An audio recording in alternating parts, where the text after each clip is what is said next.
ఈ విషయం తెలిసిన తర్వాత కొంత బాధపడ్డారు. తర్వాత అసలు హైదరాబాద్ లాంటి ప్లేస్‌కి ఆ లాయర్ విషయంలో గానీ, మీ అబ్బాయిని బయటికి తీసుకురావాలనే విషయంలో గానీ ఏమైనా వెళ్లారా అసలు?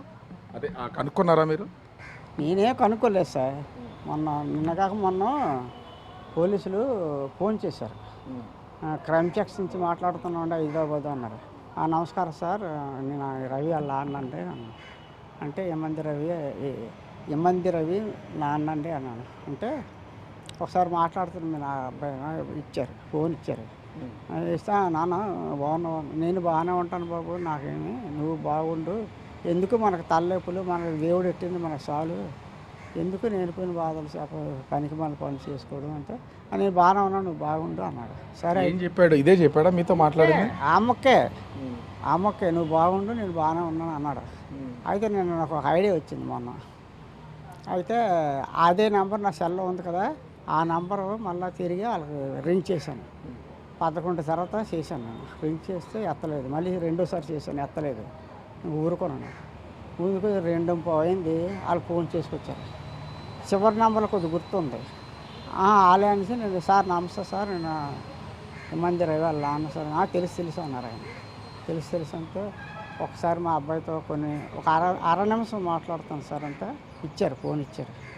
మాట్లాడాడు. ఏంటంతనను బాబు నువ్వు అక్కడ ఒక్కడో అయిపోయి కదా, నీకు చాలా ఇబ్బంది, నీకేమైనా పోలీసు లాయర్ తాలూకా పని ఏమైనా ఉంటే చెప్పు, లాయర్ని పెట్టి ఇక్కడ వాదించమంటే వాదిస్తాను, నాకు తెలిసిన లాయర్లు ఉన్నారు, నీకు న్యాయ సహాయం కోసం చెప్పు, నేను అన్నీ చూసుకుంటానులే అంటే వద్దు అక్కడ మాకు ఉన్నారులే అన్నా సార్. అయితే ఉన్నారు అంటే మరి పర్వాలేదు, లేరు అంటే చెప్పు, నాకు నీకు ఏ సమస్య వచ్చినా, డబ్బులు అవసరం వచ్చినా, ఏ వచ్చినా నాకు చెప్పు, నాకు చేతన వరకు నేను హెల్ప్ చేస్తాను అని చెప్పాను. అంతే. ఫోన్ పెట్టాడు. అర నిమిషం అంతా ఇంతే. ఇప్పుడు మీరు అడిగారు కదా. మీ మాటల్లో ధైర్యంగానే ఉన్నాడా అతను? మీతో మాట్లాడినటువంటి సమయంలో ఏమైనా భయపడుతూ అట్లానే ఉన్నా అనిపించిందా మీకు? మీ అబ్బాయితో మీరు సహజంగా మాట్లాడతారు కదా. భయపడితే జరిగేది ఏం లేదు, ధైర్యంగా ఉంటే జరిగేది లేదు. భయపడితే అవి వచ్చేది మానేస్తుందా? మానేది. ఎలాగుంటుంది అలా జరిగింది అలాగే జరుగుతుంది. మనం భయపడిపోయినంత మాత్రం మనకు ఫస్ట్ అనుకున్నాను ఎందుకు ఈ తలనొప్పులని. భయపడే పనే లేదండి. ఎందుకు భయపడాలా?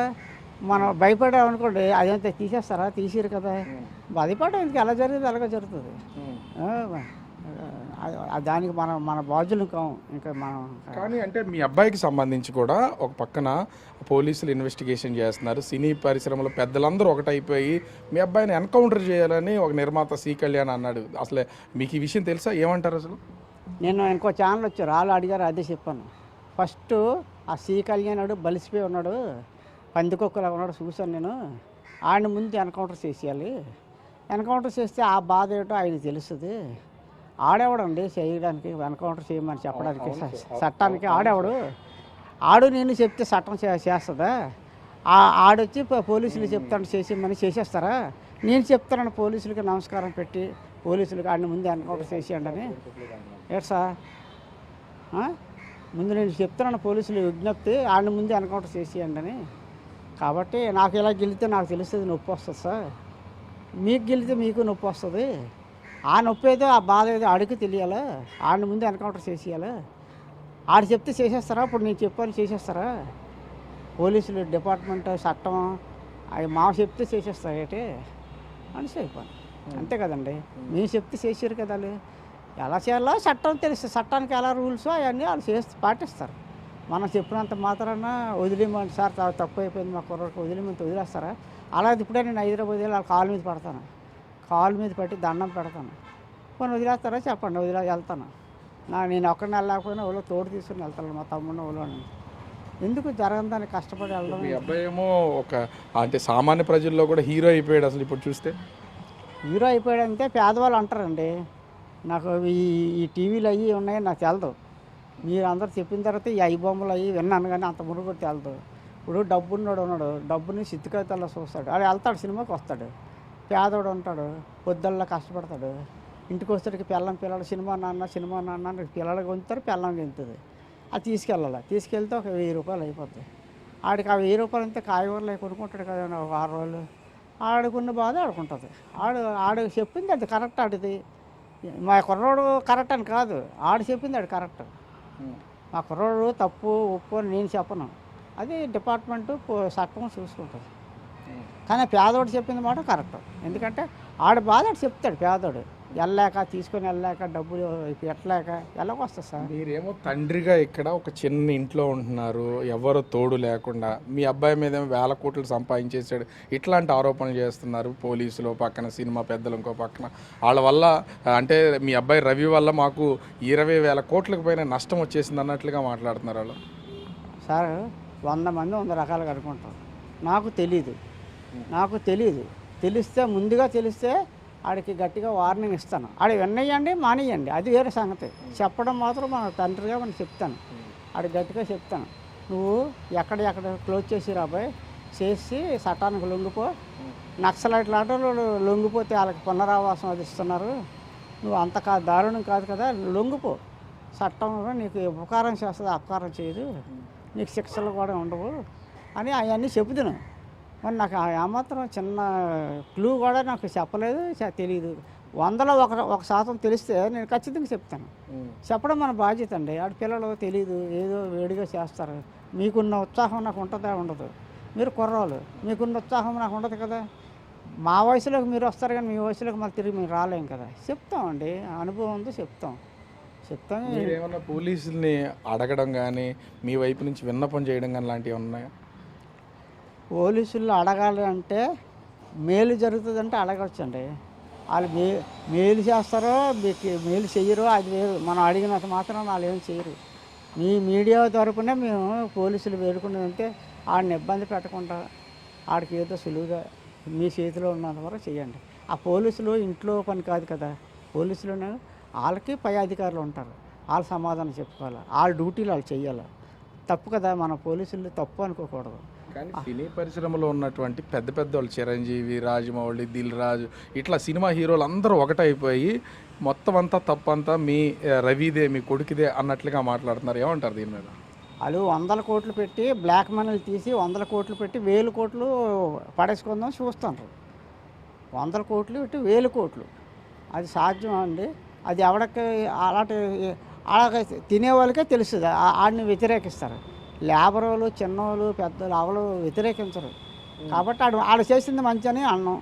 కాబట్టి ఏ పని చేసినా సార్ ఒకటి గుర్తుపెట్టుకోవాలి, చట్టానికి లోబడే చేయాలి. ఏ పని చేసినా సరే, లేదంటే చట్టం దగ్గర అనుమతి తీసుకొని చేయాలి ఏ పని సరే. ఆ రెండు ఎప్పుడు కూడా మర్చిపోతే మనం దెబ్బ అయిపోతాం. అంటే అసలు పోలీసులకి మీ అబ్బాయి దొరికినప్పుడు అంత వ్యతిరేకత వస్తుంది అనుకున్నారు. ఇప్పుడు ఎవరు చూసినా కూడా మీ అబ్బాయి చేసిన పని మంచిదే అని సామాన్యులు సైతం మాట్లాడుతున్నారు. ఏం చెప్తారు? ఇవన్నీ జరిగిపోయిన తర్వాత తెలుసు. నాకు ముందు ఏమీ తెలియదు, జీరో. నాకు ముందు జీరో. ఇప్పుడు మీరు టీవీలో కానీ సెల్ ఫోన్లో కానీ చూస్తున్నారా? మీ అబ్బాయికి సంబంధించి చాలామంది రకరకాలుగా మాట్లాడుతున్నారు, పాజిటివ్గా మీ అబ్బాయిని సపోర్ట్ చేస్తూ మాట్లాడుతున్నారు. నేను ఎప్పుడు సినిమాలు, సీరియళ్ళు అలాంటి ఏం చూడండి. ఎక్కువ ఓన్లీ న్యూసే చూస్తాను. ఇప్పుడే కాదు, ఎన్ని సంవత్సరాలు పెట్టైనా సరే. నేను చిన్నప్పుడు బట్టి కూడా మాకు పంచాయతీ ఆఫీస్ రేడియో ఉండేది, అప్పుడు న్యూసే వినేవాడిని. పంచాయతీ రేడియో ఉండేది నా చిన్నప్పుడు 1970 కంచి అంతకుముందు వచ్చిన చెంత గుంటడు బట్టి న్యూసే చూడడం అలవాటు నాకు. కాబట్టి న్యూస్లు చూస్తాను, తెలుస్తుంది కదా. యూట్యూబ్ ఈ మధ్య సెల్లు వచ్చే యూట్యూబ్లో అన్నీ వస్తాయి. జరిగిపోయిన తర్వాత మనం ఏం చేస్తాం సార్? బాధపడడంత కాబట్టి ఏం చేయలేము. ఈ పెద్దవాళ్ళందరూ చేసేది ఏంటంటే, మీరు చెప్పాను కదా, ఇప్పుడు 100 కోట్లు పెట్టుబడి పెట్టేసి 1000 కోట్లు మింగడానికి అంతే. మీ మీద మా మీద ప్రేమ కాదు వీళ్ళకి. డబ్బు ఎవడ స్వార్థం ఆడితే. ఇప్పుడు తినేవాడినే వద్దంటే ఆడు కోపం వస్తుంది. ఏంటండి, ముంగిసా పాము ఉంటాయి, పామును కప్ప పాము ఉంటుంది. మింగొద్దంటే పాముకు కోపం, మింగమంటే కప్పకు కోపం కదా. మరి ఏదో ఒకటి అది న్యాయమైన దేవుడు సృష్టి. మీ అబ్బాయి చేశాడు, ఒక తప్పు అనేది చేశాడు. దీనికి సంబంధించి మీ అబ్బాయిని జనాలందరూ సమర్థిస్తున్నారు. తండ్రిగా మీరు? నేనేం చెప్పను సార్, సమర్థించను, వ్యతిరేకించను. ఆడి మీద పగలేదు, ప్రేమ లేదు. ఆడు చేతులారు చేసుకోండు. మరి మనం ఏం చేస్తాం? మన చేతులు ఏమి లేదు.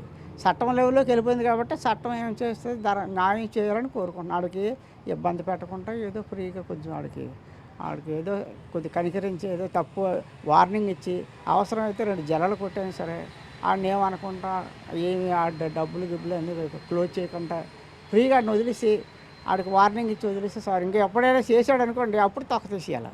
సినిమా పరిశ్రమలో ఉన్న వాళ్ళు కూడా కొంతమంది సపోర్ట్ చేస్తున్నారు మీ అబ్బాయి చేసిన పనికి. ఆ సపోర్ట్ కూడా ఏంటి అంటే అతను టెక్నికల్గా చాలా తెలివైన వాడు, ప్రభుత్వానికి ఉపయోగపడేలాగా అతను తీర్చిదిద్దును వాడుకోండి అని సినిమాలో నటులు కూడా చెప్తున్నారు. చెప్తాం సార్, 100 మంది అంత చెప్తారు సార్. నేను అనేది అదే, మళ్ళీ నాకు ఆరోగ్యం బాగోలేదు మరి చెప్పలే, అదే చెప్తారండి. ఒక్కొక్కరికి ఒక్కొక్క ఐడియా వస్తుంది.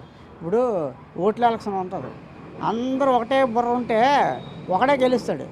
రకరకాల మనుషులు రకరకాల ఐడియాలు, మీకున్న ఐడియా నాకుంటుంది, నాకున్న ఐడియా ఆడ ఉండదు. ఇప్పుడు మనుషులు ఎలా తయారంటే లోపల ఒకటి ఉంటుంది, బయట ఒకటి మాట్లాడుతున్నారు. లోపల ఒకటి ఉంటున్నారు, బయట అలాగే లోపల ఒకటి బయట ఒకటి పెట్టుకుంటుండే కాదు. అబద్ధం అనేది చిన్నప్పుడు బట్టి ఇప్పటికి వచ్చి ఒకసారి నేను అబద్ధం ఆడలేదు అని నమ్ముతారా? అబద్ధం దేనికి ఆడాలి సార్? మనకు ఏదో తప్పు చేస్తాం, ప్రాణం పోతుంది, దూరేసేస్తాడు. అలాంటప్పుడు అబద్ధం ఆడితే పోనీ ప్రాణం కోసం ఆడాను. అబద్ధం అంటే ఒక హత్యతో సమానం, హత్యతో సమానం.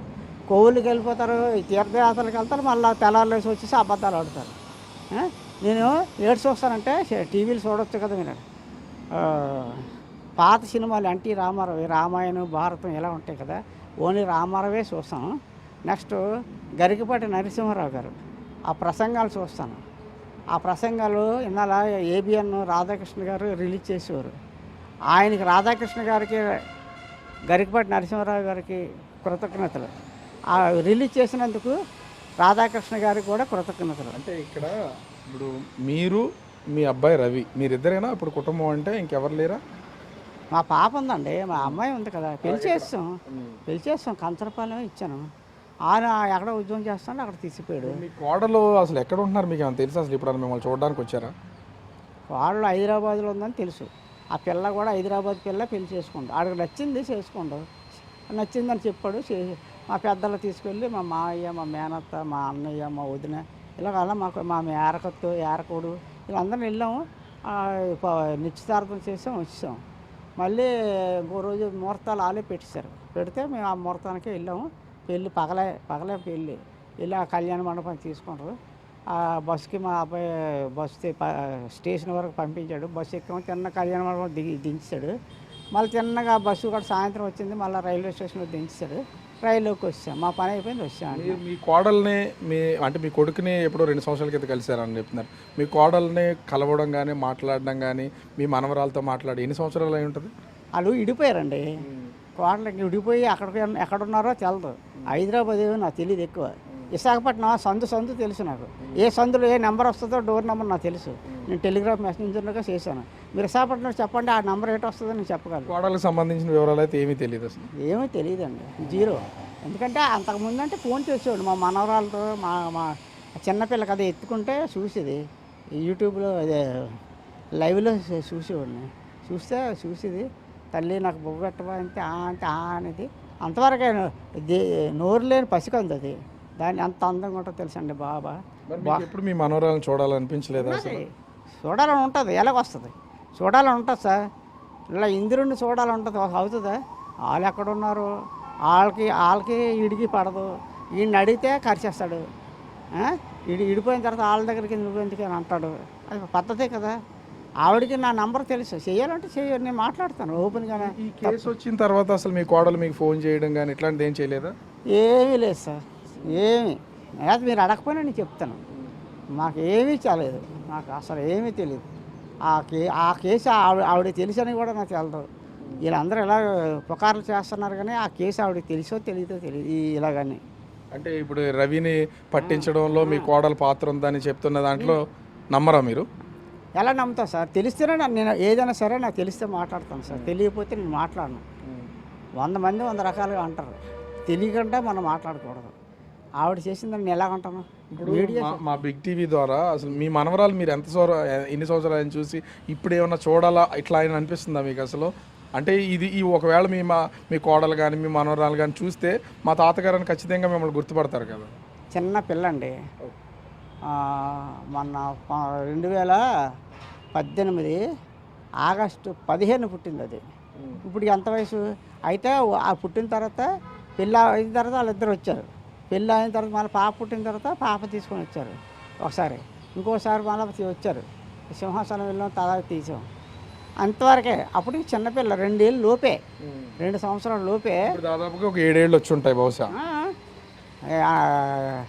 2018 ఆగస్టు 15 ఆ రోజు పుట్టింది. మరి మీరు లెక్క వేయండి ఎంత వయసు, తెలిసిపోదు కదా, మీరు చదువుకుని కుర్రోళ్ళు. అంత పిల్ల అయ్యే ఉంటుంది. సో చివరిగా ఇప్పుడు ఆల్రెడీ మీరు లాయర్ని పెడతానని చెప్పేసి అన్నారు, అవసరం లేదని చెప్పేసి మీరు రవి చెప్పాడు. మళ్ళీ ఈ 2-3 రోజులు ఏం మాట్లాడలేదా మీరు ఇంకా? మొన్న మాట్లాడిందే మొన్న. మరి ఎంతలో నాకు నేను ఒకటి చెప్పానండి, నీకు ఏ అవసరం అయితే ఫోన్ చేయి, నెంబర్ ఉంది కదా ఫోన్ చేయి, నీకు ఏ సహాయం కావాలన్నా నాకు శాతనైన వరకు నేను చేస్తాను. ఏది డబ్బులు అవి కావాలా చెప్పు, కావాలన్నా నేను ఇస్తాను. మీరు ఇక్కడ ఎవరో లాయర్ని కలిసినట్టుగా ఎవరితోనో మాట్లాడారు అన్నారు, ఎవరిని కలిసారా మీరు అసలు మీ అబ్బాయి గురించి? నేను కలలేదండి. ఒక లాయర్ వచ్చాడు, నేను వాదిస్తాను, ఇలా కోడి కత్తి నేనే ఇది అది చేశాను చెప్పాడు. అది ఆయన తాలూకా ఇది నేను మనిషిని మీద నుంచి కింద వరకు చూస్తే నేను పట్టేస్తాను పోలీసు వాళ్ళగా. కాబట్టి ఆయన స్టామినా ఎంత నాకు తెలిసిపోయింది చూడగానే. ఆయన పేపర్ పుల్లు, పేపర్ వరకే, మామూలు ఒరిజినల్ పుల్ కాదు, అడవిలో పుల్లు కావాలి మనకి. అడవిలో పుల్లు ఉన్నాయి మాకు తెలిసిన లాయర్లు, అడవిలో పుల్లు వాళ్ళకి అబ్జెప్షన్ అదే చూసుకుంటారు. నాకు చాలా సంవత్సరాలు బట్టి పరిచయం, కాబట్టి మాకు ఉన్నారండి లాయర్లు అని చెప్పాను. అది ఈ పుల్లు ఎలాంటిదంటే పేపర్లు వేసుకోవడం, న్యూస్ చెప్పడం, మనం ఏంటంటే కొంత ఎంత పెద్ద బిల్డప్ ఇస్తుంటాం, ఇదే పెద్ద అనుకున్నాం. అలా కాదు, మనకి గోల్ తీయడు అందరూ పరిగెడతారు, గోల్ కొట్టినాడు మన మనిషి. పోలీసుల్ని మీ అబ్బాయిని ఇబ్బంది పెట్టొద్దు, అవసరమైతే జల్ల కొట్టైనా సరే వదిలేయండి అని చెప్పి మీ అబ్బాయికి ఏమైనా చెప్పదలిచారు ఇప్పుడు? మా అబ్బాయికి చెప్పినా వినండి, ఇంకెందుకు వినే వాళ్ళకి నేనేమైనా చెప్తాను. మీకు కుర్రోళ్ళు మీకు ఏమైనా మీరు డౌట్ ఉంటే అడగండి, నేను చెప్తాను. ఇది అయిపోయిన తర్వాత నేను ఏదైనా మంచిగా చెప్తాను. పలానా అంకులు పలానా మంచి చెప్పాడు మనకని మీరు అనుకుంటారు. రేపు పొద్దున్న మీకు చెడ్డ చెప్పారనుకోండి, అలా మీరు ఫాలో అయ్యారనుకోండి, రేపు పొద్దున్న మీరు పెద్దలు అవుతారు, ముసలు అవుతారు. పలానా యాదవ నాకు ఇలా చెప్పాడు, నష్టపోయానని మీరు అప్పుడు ఆ రోజు నేను చచ్చిపోయానని తిట్టుకుంటారు. నేను అలా చెప్పను సార్, మనకు ఉన్నది ఉన్నట్టు చెప్తాం. 10 మంది బాగోవాలి, 10 మంది బాగోవాలి. కానీ మీరు నష్టపోతే నాకేమో కలిసి వస్తుందా? రాదు. ఓవరాల్గా చూస్తే ఇమ్మంది రవి తండ్రి చిన్నప్పారావు చెప్తున్నటువంటి అసలు ఆ రవి అరెస్ట్ విషయంలో నా కోడలికి ఈ విషయం తెలుసు అన్నదే కూడా నేను నమ్మను. వాళ్ళకి తెలిసే అవకాశమే లేదు. ఆమె ద్వారా అరెస్ట్ అయ్యి ఉండకపోవచ్చు. తప్పు చేశాడు అని చెప్పను, తప్పు చేయలేదని చెప్పను. కానీ పోలీసులు ఈసారికి గట్టి వార్నింగ్ ఇచ్చి వాడిని ఇబ్బంది పెట్టకుండా వదిలేస్తే కొంచెం మంచిది అనుకుంటున్నాను. రవిని ఎన్కౌంటర్ చేయాలని చెప్పినటువంటి సి కళ్యాణ్, అదేవిధంగా సినిమాకి పరిశ్రమకు సంబంధించినట్టు అనేక మంది 100 కోట్లు ఖర్చు పెట్టి 1000 కోట్లు సంపాదించి దోచుకోవాలనుకుంటున్నారు తప్ప వేరే ఏమీ కాదు. అవసరమైతే ఆ సి కళ్యాణ్నే ఎన్కౌంటర్ చేయాలి అని రవి తండ్రి చిన్నప్పారావు అయితే అంటున్నటువంటిది అయితే ఉంది. మరి పోలీసులు ఇన్వెస్టిగేషన్లో ఇంకా ఏం తేలుతాయి, రవి ఏం చెప్తాడనేది మాత్రం వేచి చూడాల్సినటువంటి పరిస్థితి కనిపిస్తోంది. కెమెరామెన్ రాముతో రాజు, బిగ్ టీవీ, విశాఖపట్నం.